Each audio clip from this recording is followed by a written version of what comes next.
Dr. Sarah Chen pressed her face against the cold metal bars of her cell, watching the strange purple-skinned guards march past in perfect formation. 3 months had passed since the Zephyrian Empire captured her research vessel, and she still couldn't believe this was her reality. The other human prisoners had been executed within days, but for some reason, they kept her alive.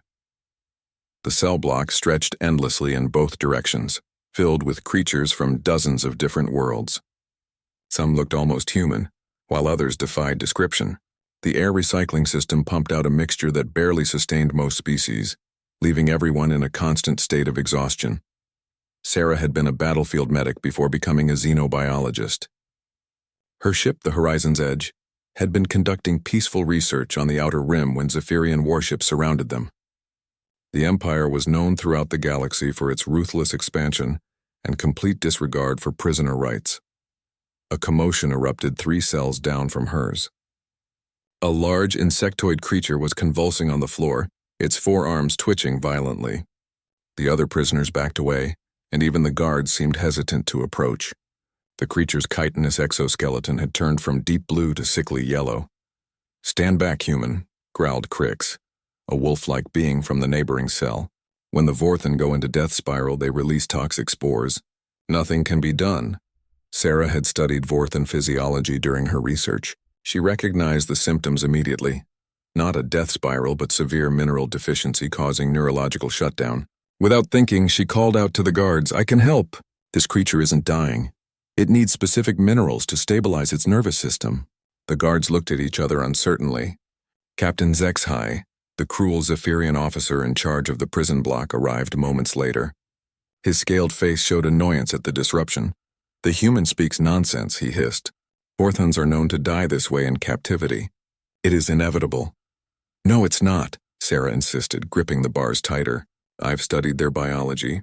They need trace amounts of crystallized thorium and compressed sodium. Without it, their neural pathways shut down. Your standard prison rations don't contain these elements." Captain ScThe studied her with cold, reptilian eyes. The Vorthan's convulsions were getting worse, and other prisoners were growing agitated. In the Empire's twisted logic, dead prisoners meant lost labor value. "You claim you can save this creature?" he asked slowly. "Yes, but I need access to a basic medical facility and the right minerals. Even your ship's maintenance bay should have what I need." The captain considered this. Letting a human prisoner out of her cell violated standard protocol, but the Empire valued efficiency above all else. If this human could prevent valuable prisoners from dying, it would serve the Empire's interests. "Very well," he decided, "but you will be shackled and under heavy guard. If you attempt escape or sabotage, you will be executed immediately." Sarah nodded quickly. 2 guards opened her cell and fitted her with energy shackles that would deliver painful shocks if she moved too quickly or in unauthorized directions. They dragged the convulsing Vorthan to the prison's medical bay, which was little more than a sterile room with basic scanning equipment. The facility was primitive compared to human medical technology, but Sarah made do. She identified the specific mineral deficiencies in the Vorthan system and located the necessary elements in the ship's supply storage. Mixing them in precise ratios, she created an injectable solution. "This will stabilize the neural pathways," she explained to the skeptical guards as she administered the injection. "But the real fix is dietary. You need to supplement their food with these minerals regularly." Within minutes, the Vorthan's convulsions stopped. Its color began returning to normal and its eyes regained focus. The creature looked around in confusion, then fixed its gaze on Sarah with something resembling gratitude. Captain ScThe watched in amazement. In his 20 years managing prison colonies, he had never seen a Vorthan recover from neural shutdown. The Empire's own medical officers claimed it was impossible. "How did you know this treatment would work?" he demanded. "I studied comparative alien biology for 8 years," Sarah replied simply. "Humans have a natural curiosity about other species. We want to understand how different life forms function." This was the first time Sarah realized that her human perspective on medicine might be unique. Most alien species she had encountered focused primarily on their own biology, with limited interest in understanding others. Humans, however, had always been naturally curious about everything around them. Word of the incident spread quickly through the prison. Within days, other guards began bringing sick prisoners to Sarah's cell, asking for her opinion on various medical conditions. She found herself diagnosing problems that alien doctors had missed, often using creative solutions that combined multiple treatment approaches. The Zephyrian Empire's medical doctrine was rigid and species-specific. Their doctors learned to treat their own kind and perhaps one or two allied species, but they struggled with the diverse biology of their prisoners. Sarah's broader understanding and willingness to think creatively made her invaluable. Captain ScThe began keeping detailed records of Sarah's successful treatments. Each case proved the human's worth to the Empire, and his reports caught the attention of higher-ranking officials. The idea of utilizing human medical knowledge had never occurred to the Empire's leadership. Sarah didn't realize it yet, but she was about to become the most sought-after prisoner in Zephyrian space. Her natural human tendency to study and understand. Other species would soon transform her from a disposable captive into the Empire's most valuable asset. As she returned to her cell that first night after treating the Vorthan, Sarah felt a mixture of hope and uncertainty. She had saved a life, which brought her some satisfaction, but she was still trapped in an alien empire that viewed her people as enemies. She had no way of knowing that her simple act of compassion would eventually change everything, not just for herself, but for the entire balance of power in this part of the galaxy. The human gift for understanding and adapting to different situations was about to prove far more powerful than any weapon the Zephyrian Empire possessed. 3 weeks after treating the Vorthan, Sarah had become the unofficial medical consultant for the entire prison block. Guards regularly escorted sick prisoners to her cell, where she would examine them through the bars and suggest treatments. Her success rate was remarkable, even by Empire standards. The most challenging case came when a group of crystalline beings called Nexari began dying mysteriously. These creatures were particularly valuable to the Empire because they could process rare minerals that other species couldn't touch. When 3 of them collapsed within 2 days, panic spread through the prison administration. Captain ScThe arrived at Sarah's cell with unusual urgency. His typical arrogance was replaced by something resembling desperation. "Human, the Nexari are dying, and our medical officers have no explanation. Their crystal formations are cracking, and their internal energy is failing. If we lose them, I will answer to the High Command personally." Sarah studied the dying Nexari through the bars. Their normally bright blue crystalline bodies had turned dull gray, and hairline fractures spread across their surfaces like spiderwebs. She had never encountered this species before, but her scientific mind immediately began analyzing the symptoms. "I need to examine one closely," she said. "From here I can only guess. Impossible. The Nexari cannot be moved from their specialized containment units. The atmospheric requirements are too specific." Sarah thought for a moment. "Then bring me to them. I need to understand their environment and see how they interact with it." This request was unprecedented. No prisoner had ever been allowed into the high-security containment areas where the Empire's most valuable captives were held. But with 3 Nexari already dead and more showing symptoms, Captain ScThe had few options. An hour later, Sarah found herself in a sterile, climate-controlled section of the ship she never knew existed.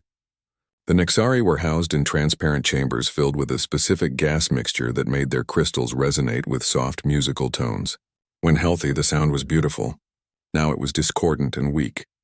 Sarah observed the creatures for nearly an hour, noting every detail of their behavior and environment. The Zephyrian medical officers stood nearby, their expressions showing both skepticism and hope. "Your doctors are treating this as a disease," Sarah finally announced. "But it's not biological, it's environmental." "Explain," demanded Dr. ScThe, the chief medical officer and captain, ScThe's cousin. "The Nexari aren't just living in this gas mixture, they're feeding on specific frequencies of sound waves that occur when the gases interact with their crystalline structure. But the artificial environment here creates harmonic interference. Their bodies are essentially starving." The Zephyrian doctors exchanged glances. Sound-based nutrition was unknown in their medical training. "You're suggesting they eat sound?" Dr. ScThe asked incredulously. "Not exactly eat, but they derive energy from specific acoustic frequencies. Think of it like photosynthesis, but with sound instead of light. The interference in their chambers is disrupting their ability to process these frequencies properly." Sarah explained how adjusting the gas mixture ratios would eliminate the harmonic interference, allowing the Nexari to properly absorb the acoustic energy they needed. It was a theory that no Zephyrian doctor would have considered because their species didn't process energy through sound. The modifications took only a few hours to implement. Within a day, the dying Nexari began to recover. Their crystal formations regained their brilliant blue color, and the musical resonance returned to its proper harmony. The Empire saved not only the remaining Nexari, but also gained valuable knowledge about maintaining them in captivity. Dr. Vexhai was astounded. How did you understand their physiology when our best scientists could not? Humans study everything, Sarah explained. We've encountered species that feed on light, radiation, heat, electrical fields, and even gravitational waves. When you've seen enough different forms of life, you start recognizing patterns that might not be obvious if you only know a few species. This was another revelation for the Zephyrian Empire. Their approach to science was methodical and focused, studying subjects in isolation. Humans, however, had developed a more holistic understanding by constantly comparing and contrasting different phenomena. Word of the Nexari incident reached the highest levels of the Imperial Medical Command. Reports described a human prisoner with unprecedented diagnostic abilities who could solve medical mysteries that stumped their best doctors. The Empire's Medical Research Division began demanding access to this valuable resource. Sarah's cell was relocated to a different section of the ship, still a prison, but with better conditions and more frequent medical consultations. She was given access to basic medical texts from various species, which she absorbed with remarkable speed. What fascinated the Zephyrian doctors most was Sarah's approach to diagnosis. She would observe patients from multiple angles, consider environmental factors, ask about diet and lifestyle, and often propose treatment combinations that drew from different medical traditions. Her human perspective allowed her to see connections that specialized doctors missed. A breakthrough moment came when she successfully treated a rare condition affecting Zephyrian children. The young ones were developing scale rot that their own doctors couldn't cure. Sarah discovered that the problem wasn't infection, but rather an immune system overreaction triggered by stress from being separated from family. Your treatment protocols focus on eliminating symptoms, she told Dr. Vexhai. But sometimes the best medicine is addressing the emotional and psychological factors that contribute to physical illness. This concept, that mental health directly affected physical health, was revolutionary to Zephyrian medical thinking. They had always treated mind and body as completely separate systems. Sarah's reputation spread beyond the prison ship. Other Imperial vessels began requesting her consultation on difficult medical cases. Through secured communications, she guided treatments for mysterious illnesses affecting multiple species across the Empire. The irony wasn't lost on her. As a prisoner of war, she was becoming one of the most respected medical minds in Zephyrian space. Her captors valued her expertise while simultaneously denying her freedom. But Sarah was learning about the Empire too. Through her medical work, she gained insight into Imperial society, their hierarchies, and their weaknesses. She began to understand that the Empire's rigid thinking, while efficient for conquest, created blind spots in other areas. Late at night, alone in her improved cell, Sarah would reflect on her situation. She was saving lives, which felt right, but she was also inadvertently helping the Empire that had destroyed her ship and killed her colleagues.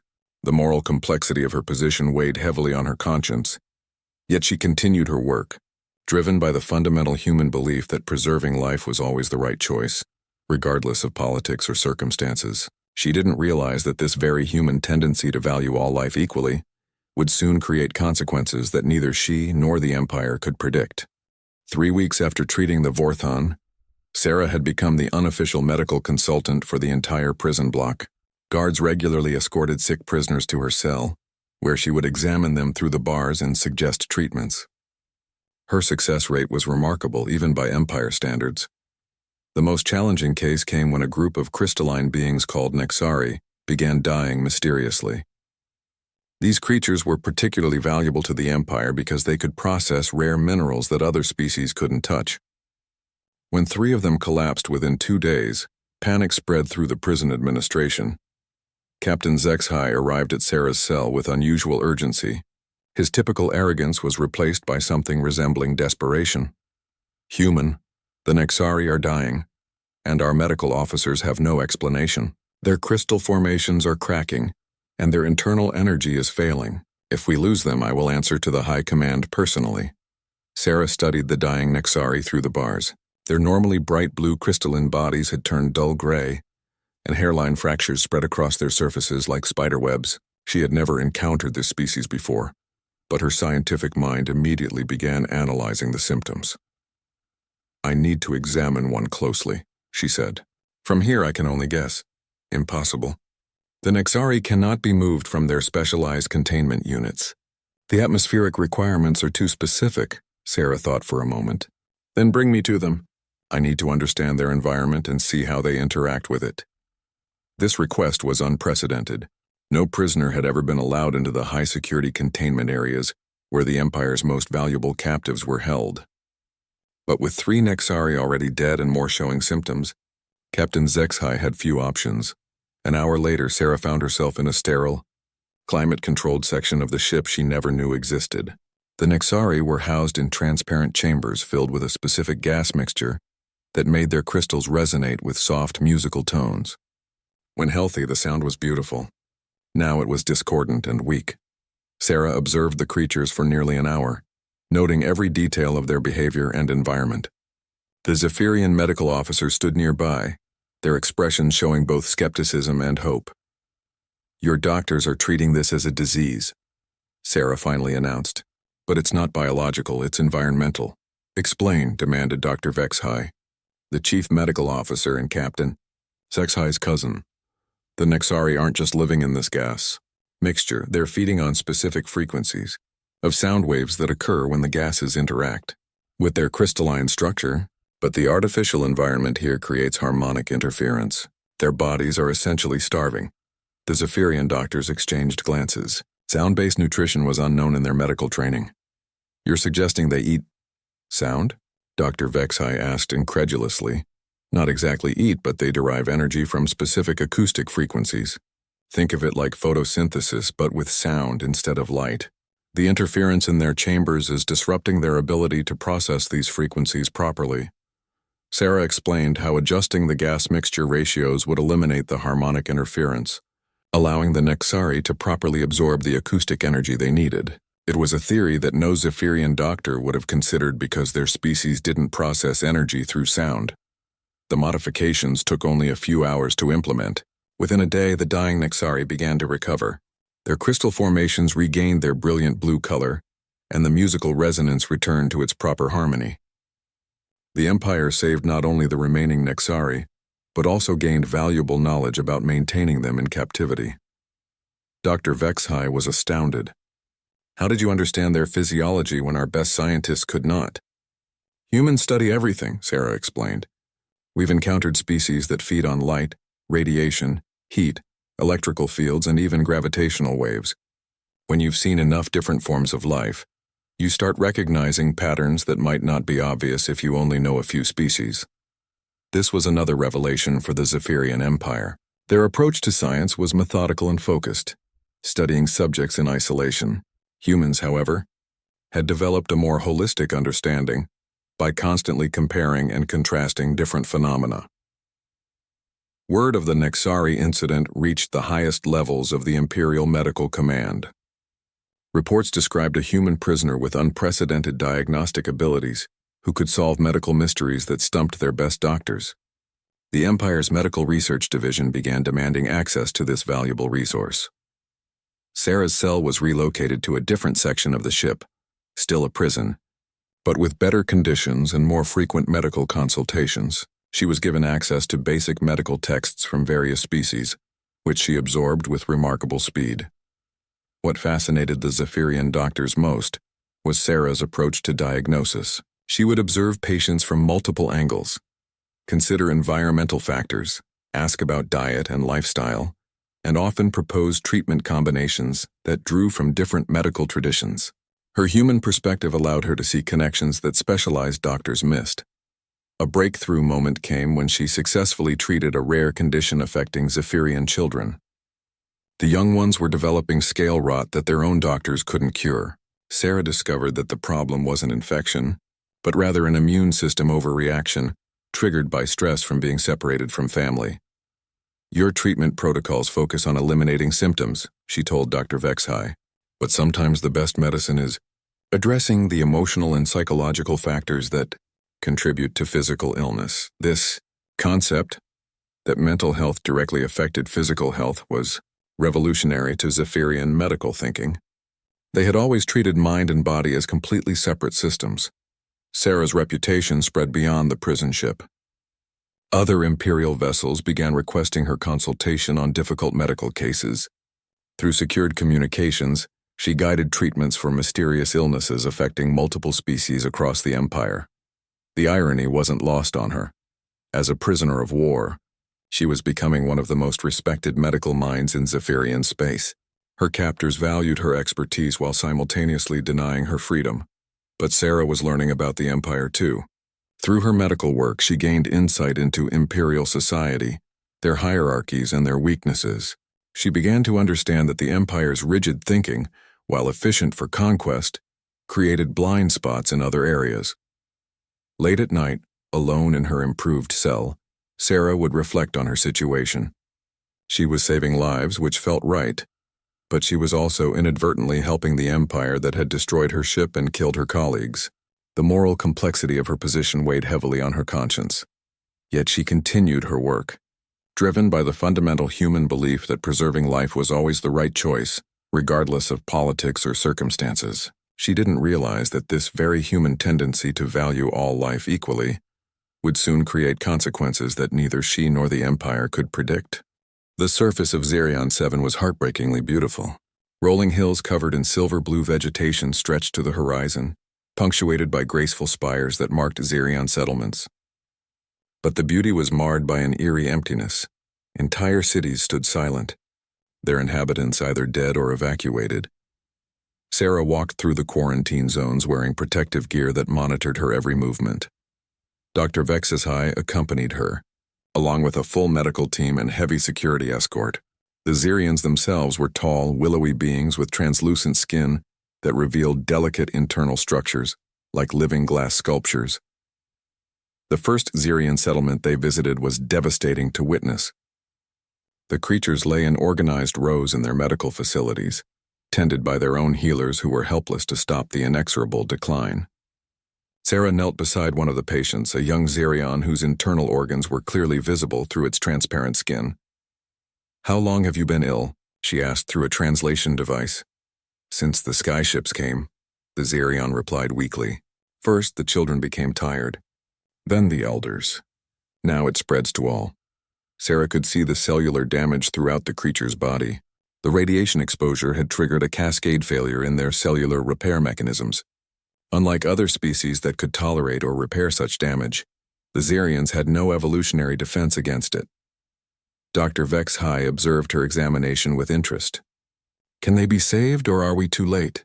"The damage is extensive, but not necessarily irreversible," Sarah replied.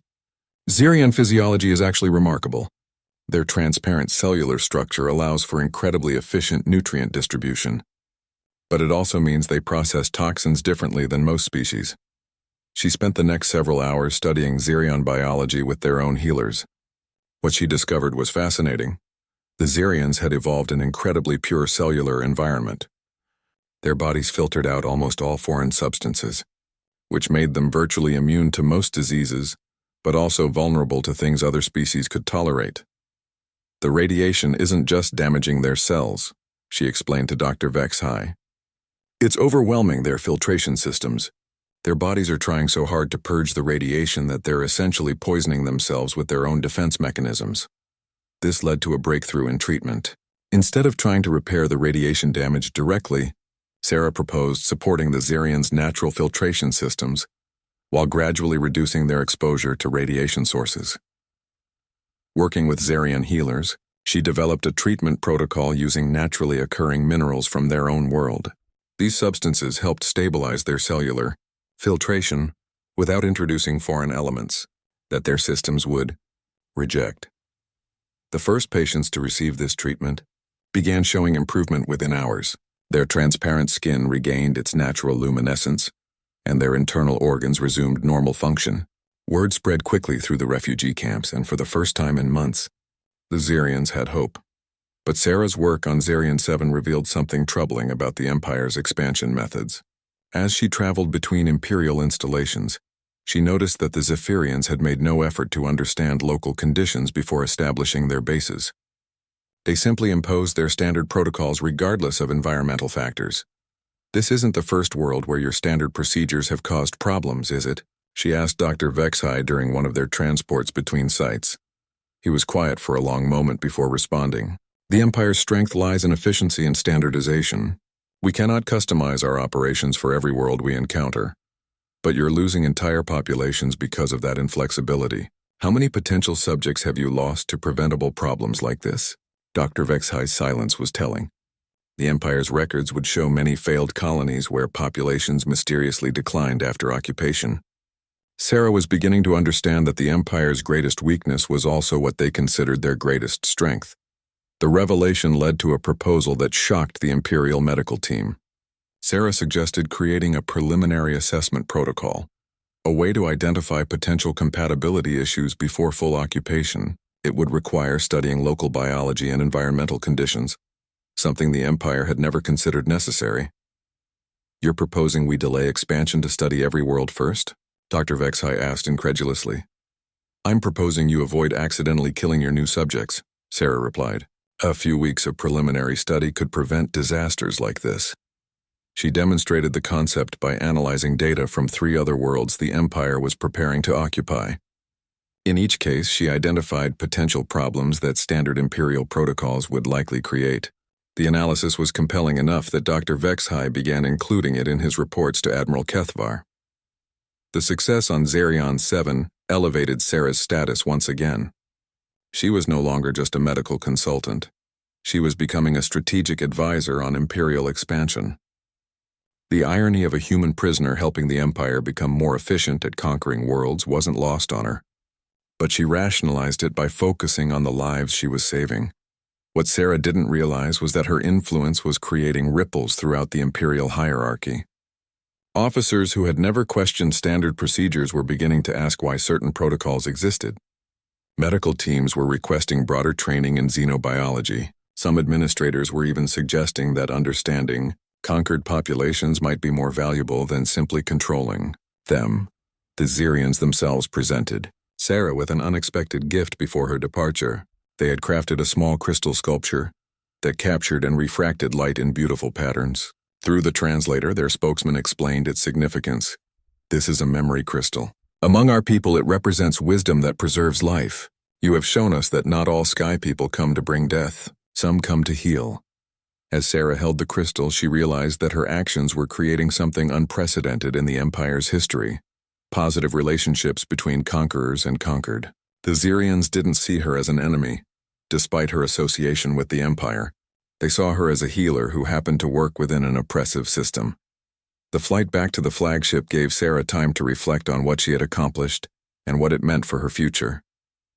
She had saved an entire species from extinction, developed new medical protocols that could prevent similar tragedies, and earned genuine respect from both her captors and their subjects. But she was still a prisoner. Despite her growing influence and improved conditions, she remained trapped within a system that had destroyed her life and killed her friends. The crystal sculpture caught the light from the transport's windows, sending rainbow patterns across the walls, reminding her that even in the darkest circumstances, there was still beauty and hope to be found. The crisis came without warning. Sarah was in her improved quarters aboard the flagship, reviewing medical data from 3 different worlds, when emergency alarms began blaring throughout the ship. Through her reinforced viewport, she could see other vessels in the fleet breaking formation and accelerating toward the edge of the system. Dr. Vexhai arrived at her quarters within minutes, his usual calm demeanor replaced by barely controlled panic. "Human, we require your immediate assistance. There has been an outbreak on the Imperial Medical Station at Nexus Prime. Multiple species are dying, and our entire medical command structure is at risk." Nexus Prime was the Empire's primary medical research facility, where their best doctors and scientists worked on projects affecting the entire Imperial expansion. If disease was spreading there, it could cripple the Empire's ability to maintain health across hundreds of worlds. Sarah was quickly transported to the medical station aboard a fast courier ship. The facility was massive, built into a hollowed-out asteroid to provide maximum security and isolation. As they approached, she could see that entire sections had been sealed off with emergency barriers. Admiral Kethvar met her at the docking bay personally, which indicated the severity of the situation. The outbreak began 3 days ago. He briefed her as they walked through decontamination chambers. It started with the Zephyrian research staff, then spread to other species. The symptoms are unlike anything we've encountered. They entered the main medical bay, and Sarah was horrified by what she saw. Dozens of the Empire's top medical minds lay unconscious or delirious. Zephyrians, Vorthans, Nexari, and several other species were all affected, but in different ways. Some had developed severe neurological symptoms, others showed complete organ shutdown, and a few seemed to be aging rapidly. "What's the connection between these patients?" Sarah asked, studying the diverse symptoms.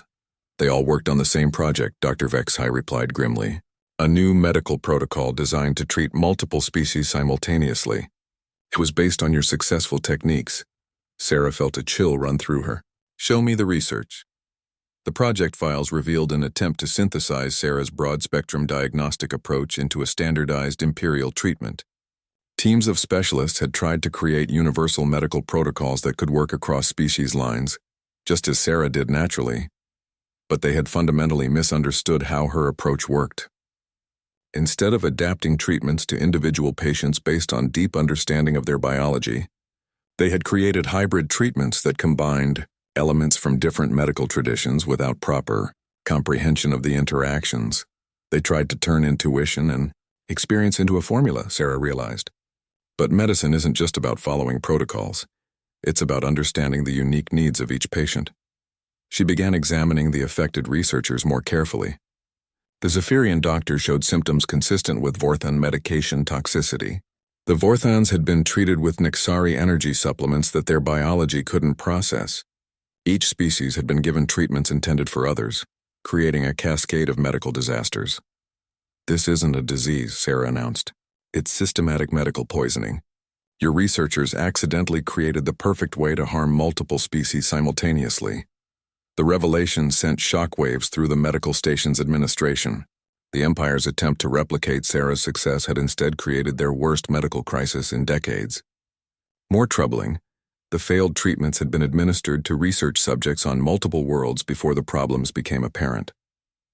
Sarah worked frantically to develop antidotes and counter-treatments. Each species required different approaches to neutralize the toxic effects of the misapplied treatments. Her knowledge of comparative biology became crucial as she traced the effects of each inappropriate medication through different physiological systems. But as she worked, Sarah began to understand something profound about her own abilities. Her success wasn't just due to broad knowledge. It came from a fundamentally human way of thinking about problems. Humans naturally considered multiple perspectives, adapted quickly to new information, and approached each situation as unique, rather than trying to fit it into predetermined categories. The Empire's doctors, despite their expertise, thought in more rigid patterns. They excelled within their specializations but struggled to integrate knowledge across different domains. Their attempt to systematize Sarah's approach had stripped away the flexible thinking that made it work. "You cannot teach what I do like a standard medical procedure," she explained to Admiral Kethvar as she treated the last of the affected researchers. "It requires a different way of thinking about medicine itself." "Then how do we replicate your success across the Empire?" he demanded. "We cannot have only one human providing medical consultation for hundreds of worlds." Sarah considered this carefully. The question struck at the heart of her moral dilemma. Helping the Empire become more efficient at managing their conquered populations would enable further expansion and oppression, but allowing preventable deaths to continue felt equally wrong. "You need to change how you train your medical personnel," she said finally. "Instead of narrow specialization, they need broader education. Instead of rigid protocols, they need to learn adaptive thinking. And instead of viewing different species as separate problems to solve, they need to understand the connections between all forms of life." The proposal was radical by imperial standards. It would require restructuring their entire medical education system and challenging the specialized thinking that the Empire valued. But the crisis at Nexus Prime had demonstrated the limitations of their current approach. As Sarah worked to save the Empire's best medical minds, she realized that she had reached a turning point in her captivity. She was no longer just applying her skills. Within the existing system, she was being asked to fundamentally change how the Empire approached medicine and biology. The Xerion crystal in her quarters caught the light from the medical bay, sending scattered rainbows across her workstation. The memory crystal reminded her that even within an oppressive system, the preservation of life remained a worthy goal. But she was beginning to understand that true healing sometimes required changing the system itself. The researchers she saved would return to their work with new perspectives gained from nearly dying due to their own rigid thinking. Some would question other imperial practices that relied on inflexible standardization. The ripple effects of this crisis would extend far beyond the medical station, touching every aspect of how the Empire approached the diverse populations under their control. Sarah didn't yet realize that her influence was approaching a critical threshold. The Empire was beginning to change in ways that even Admiral Kethvar couldn't fully control, and soon she would face a choice that would determine not only her own fate, but the future relationship between humans and the Zephyrian Empire. The summons came directly from the Imperial High Council on Zephyr Prime, the Empire's homeworld. After a year of captivity, Sarah was being called before the highest authorities in Zephyrian space. The message was brief but unprecedented. A human prisoner was to address the council on matters of imperial medical policy. The journey to Zephyr Prime took 2 weeks, aboard a heavily escorted diplomatic vessel. Sarah's status had evolved far beyond that of a typical prisoner. She had her own suite, access to the ship's medical databases, and was treated with a respect usually reserved for high-ranking officials. Yet she remained under constant surveillance, a fact that was politely but firmly maintained. Dr. Vexhai accompanied her, having become her permanent liaison with Imperial Medical Command. During the journey, he briefed her on the political situation that had led to this unusual summons. The crisis at Nexus Prime has created significant debate within the High Council, he explained. Some members believe your influence is making the Empire more effective. Others worry that relying on human thinking represents a dangerous departure from imperial tradition. Sarah understood the implications. Her year of medical consultations had saved thousands of lives and prevented several potential disasters. But her methods challenged fundamental aspects of how the Empire operated. The rigid hierarchies and standardized procedures that enabled imperial expansion were being questioned by officials who had witnessed the benefits of more flexible approaches. Zephyr Prime was a world that showcased the Empire's power and efficiency. Massive cities covered entire continents, connected by transportation networks that moved millions of citizens with mechanical precision. Everything was ordered, planned, and controlled to maximize productivity and maintain social stability. The Imperial High Council met in a chamber designed to intimidate. 12 ancient Zephyrians, their scales showing the deep blue-black coloration of extreme age, sat on elevated platforms arranged in a circle. Each represented different aspects of imperial governance: military, economics, technology, medicine, and others.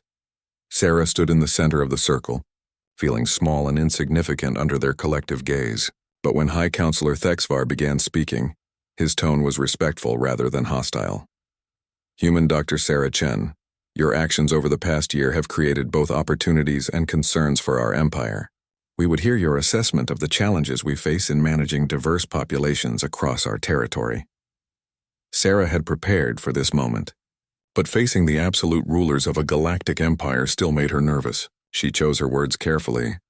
Honored counselors, your empire's strength comes from consistency and efficiency, but biological diversity requires flexible responses. The same medical protocol that saves lives on one world might cause deaths on another, not because of any flaw in the protocol, but because different species have fundamentally different needs. High Counselor Medhai, who oversaw Imperial Medical Services, leaned forward. Are you suggesting that our standardized approaches are inherently flawed? I'm suggesting they're incomplete, Sarah replied. Standardization works well for technology and logistics, but life is more complex. Every species, every individual, even every situation requires some degree of adaptation. She drew upon examples from her year of consultations: the Xerians who needed radiation-free environments, the Nexari who fed on sound frequencies, the cascade failures at the medical station when treatments were applied without proper understanding. Humans have a saying, she continued, when you have a hammer, everything looks like a nail. Your empire has developed very effective hammers, but not everything is a nail. The council members exchanged glances. High Counselor Strategic Zexkul, the eldest among them, spoke next.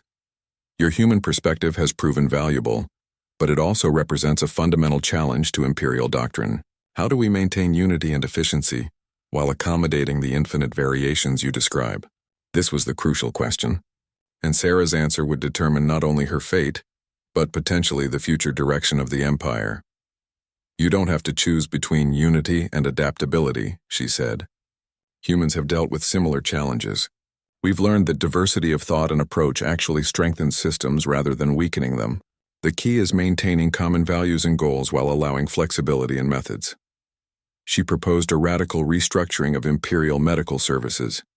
Regional specialists trained in local conditions, cross-species medical teams that could share knowledge, and, most importantly, a culture that valued questions and adaptation rather than blind adherence to protocol. The discussion that followed was intense. Some counselors argued that such changes would undermine imperial authority and create dangerous precedents. Others pointed to the clear benefits that Sarah's approach had already demonstrated. High Counselor Thexvar eventually called for a recess, leaving Sarah alone with her thoughts in the council chamber's waiting area. Through tall windows, she could see the vast cityscape of Zephyr Prime, millions of beings living their lives under imperial rule. Her recommendations could improve those lives significantly, but they would also help the Empire become more effective at controlling other worlds. When the council reconvened, their decision surprised everyone present. Dr. Chen, High Counselor Thexvar announced formally, the High Council has decided to offer you a choice. You may accept the position of Director of Adaptive Medical Services, with authority to implement the reforms you have proposed. You would have significant resources and influence, but you would remain within Imperial service. Sarah felt her heart race. This was far more than she had expected. Not just freedom from prison, but actual authority to create change on a massive scale. Alternatively, the High Counselor continued, you may choose to remain as a medical consultant under your current arrangements, continuing your valuable work but with limited scope and authority. And my third option? Sarah asked, sensing there was more. There is no third option, High Counselor Medhai said bluntly. Your knowledge and skills are too valuable to the Empire to simply release you. You will serve Imperial interests in one capacity or another. The weight of the decision settled on Sarah's shoulders. Accepting the directorship would give her the power to save countless lives and improve medical care across hundreds of worlds. But it would also make her a willing collaborator in the Empire's expansion, helping them more effectively control the populations they conquered. Remaining in her current role would limit her impact, but preserve some moral distance from Imperial policies. However, the Council had made it clear that isolation was no longer an option. She would be deeply involved in Imperial medical operations regardless of her title. As Sarah contemplated her choice, she realized that her year of captivity had led to a moment that would define not only her own future, but potentially the nature of human-empire relations. The Zirian memory crystal in her quarters had shown her that even within oppressive systems, individual actions could preserve and protect life. Now she faced the ultimate test of that philosophy, whether accepting power within an unjust system was worth the lives she could save and the positive changes she could implement. Sarah stood before the High Council for 3 full minutes, the weight of entire civilizations resting on her decision. The Zirian crystal in her pocket seemed to pulse with warmth, reminding her of the lives she had already saved and the wisdom her captors had shown in preserving life even within an oppressive system. I accept the position, she said finally. But with conditions. The council members stirred with surprise. Prisoners, even valued ones, did not typically negotiate with the High Council. Speak your conditions, High Counselor Thexvar said, his tone neutral but alert. First, all medical personnel under my authority will be trained in adaptive thinking and cross-species medicine, regardless of their original specialization. Second, I want the authority to establish medical exchanges between different species within the Empire. Let them learn from each other. Third, Any world showing signs of medical crisis receives immediate assessment before standard protocols are applied. Sarah took a breath before continuing with her most important condition. And fourth, I want a direct communication channel with conquered populations. Medical care requires understanding patient needs, not just treating symptoms. The last condition was revolutionary. It essentially gave Sarah the authority to bypass normal imperial hierarchies and speak directly with subject populations. Something that could have profound political implications beyond medicine. High Counselor Strategics, Zexakul leaned forward. You ask for significant autonomy. What assurances do we have that you will use this authority in the Empire's interests? Sarah met his gaze directly. Because the Empire's true interests align with keeping its subjects healthy and productive. Dead populations serve no one. Sick populations are inefficient. But healthy, well-treated populations become willing partners instead of reluctant subjects. This perspective reframed imperial expansion in terms that the Council could understand. Rather than simply extracting value from conquered worlds, Sarah was proposing a model where imperial rule actually improved life for subject populations. The Council deliberated for hours while Sarah waited. When they reconvened, High Counselor Thexvar's announcement changed the course of galactic history. Your conditions are accepted. You will serve as Director of Adaptive Medical Services with the authority you have requested. May your human wisdom prove as valuable to the Empire as your medical skills. The transformation that followed was remarkable. Sarah established medical academies on 12 different worlds, each specializing in the unique biology of local species while maintaining communication with the others. Zephyrian doctors learned to think flexibly, while specialists from conquered worlds shared their knowledge with their former conquerors. The results exceeded everyone's expectations. Medical crises that had previously devastated entire populations were prevented through early detection and adaptive responses. Species that had been declining under imperial rule began to thrive. Most surprisingly, resistance to imperial authority decreased significantly in regions where Sarah's medical programs were implemented. The Zerions, who had nearly died out under standard imperial occupation, became some of the Empire's most productive agricultural specialists. The Nexari used their unique abilities to develop new technologies that benefited the entire Empire. Other species, seeing that imperial rule could actually improve their lives, began viewing the Empire as partners rather than oppressors. Sarah's communication channels with subject populations revealed insights that transformed imperial policy beyond medicine. She discovered that most resistance to imperial rule came not from hatred of Zephyrian authority, but from fear of losing cultural identity and autonomy. Her medical programs preserved and celebrated the unique aspects of different species, while integrating them into the larger imperial framework. 3 years after accepting her position, Sarah stood on the observation deck of her flagship, the Harmony, watching medical teams from 6 different species working together to establish a treatment center on a newly contacted world. The Zephyrian doctors worked alongside Zerion healers, Vorthon specialists, and even human medical personnel who had been rescued from other imperial encounters. Dr. Vexhai, now her deputy director, joined her at the viewport. The preliminary assessment of this world shows no major compatibility issues with our standard protocols, he reported. But the local population has some interesting biological adaptations that might benefit other species. This was how Empire expansion worked now in regions under Sarah's authority. Instead of imposing standard procedures, they studied local conditions first. Instead of simply extracting value, they looked for mutual benefits. Instead of ruling through fear, they offered genuine partnership. You've achieved something unprecedented, Dr. Vexhai observed. You've made the Empire actually worthy of the loyalty it demands. Sarah touched the Zerion crystal that she still carried. In 3 years, she had overseen the medical care of over 200 million beings across 50 worlds. The Empire was still expanding, still conquering, but in her regions, conquest had become liberation from disease, ignorance, and isolation. She had never forgotten that she was technically still a prisoner. Her quarters were comfortable and her authority was vast, but she remained bound to imperial service. Yet she had come to understand that true freedom wasn't just personal, it was the ability to make choices that preserved and protected life on a massive scale. The communication panel chimed with an incoming message from the High Council. Another medical crisis had emerged in a distant sector, one that threatened to destabilize an entire region. They needed her expertise and authority to prevent catastrophe. Sarah smiled as she authorized her flagship to change course.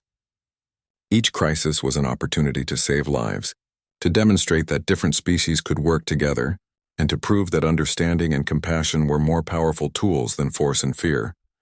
Her human perspective had shown the Zephyrian Empire a different way to achieve its goals. Instead of ruling through dominance, they could lead through service. Instead of extracting value from conquered populations, they could create value through cooperation. Instead of expanding through fear, they could grow through trust. The irony was complete. A human prisoner had become the Empire's most valuable asset by teaching them that their greatest strength lay not in their ability to conquer, but in their potential to heal. The galaxy was still vast and full of challenges, but Sarah had proven that even the most unlikely partnerships could transform the universe for the better. As the Harmony jumped to hyperspace, carrying hope and healing to another world in need, Sarah reflected on the strange journey that had brought her to this moment. She had lost her freedom but gained something far more valuable, the power to preserve life and dignity across the stars.